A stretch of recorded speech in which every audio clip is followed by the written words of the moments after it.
Trump versus the quiet power behind the Fed. It might not be Jerome Powell anymore. Instead, there's some key players involved here that control monetary policy, and when their monetary policy is being triggered and tripped up by the President of the United States, we'll see who wins this battle. Everyone thinks Jerome Powell runs the Fed, but Trump just pointed to someone else, and it changes everything you thought you knew about the monetary policy. So there's always an illusion that there's a front man who really runs the operation. And I think if you think about that idea, that Jerome Powell really does qualify as the front man.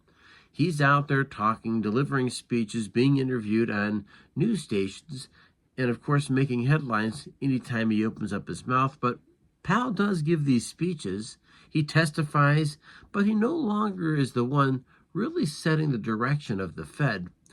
Behind the curtain, it's Janet Yellen.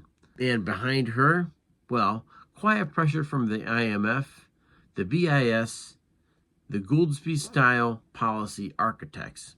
Those things are real, and they're influencing the way that our money system works right now. The Wall Street Journal just revealed how the Fed decisions are now pre-baked through interagency press releases, which is kind of crazy. And of course, those press releases, what do? Well, they put pressure on our systems about how they're supposed to operate. And it's almost as though there's a little bit extra hocus pocus going on with the monetary system. Continue following, because I think you're going to find this amazing. And all that I ask you to do is a like and a subscribe. Help me feed Charlie. And of course, the YouTube algorithm says that's what makes a channel work in their eyes. And of course, I'm about building the channel and delivering real high quality content to you. Let's continue. So Trump made a revelation, and I think it's really worth paying attention to, because Trump's not attacking Powell personally anymore.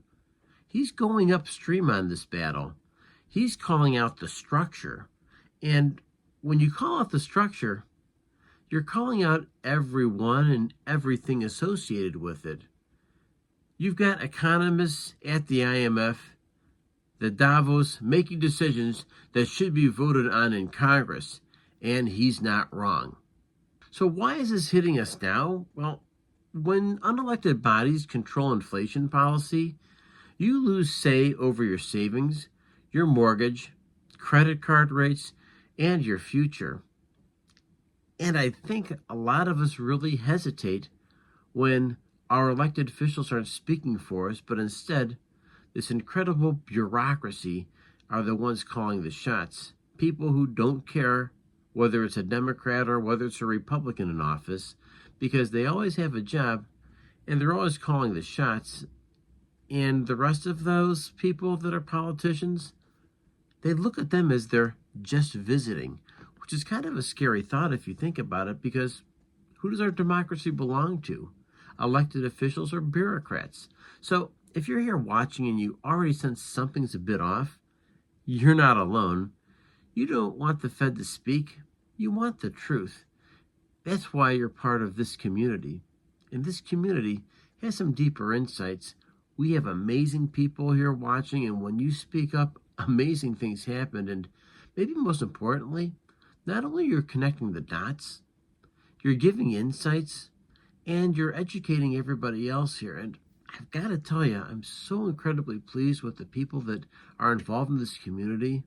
They're smart people, they're experienced people, and most of all, they care about the well-being of this community, that together we form quite a team, and those insights really do matter.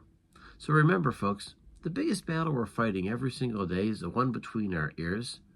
I want to remind you that you should be celebrating your victories every single day, both great and small. And if I can remind one other thing for you is, hey folks, make sure you're staying tuned into the next channel, and I'll catch you in the next video. Thank you very much for your time. Have a great day.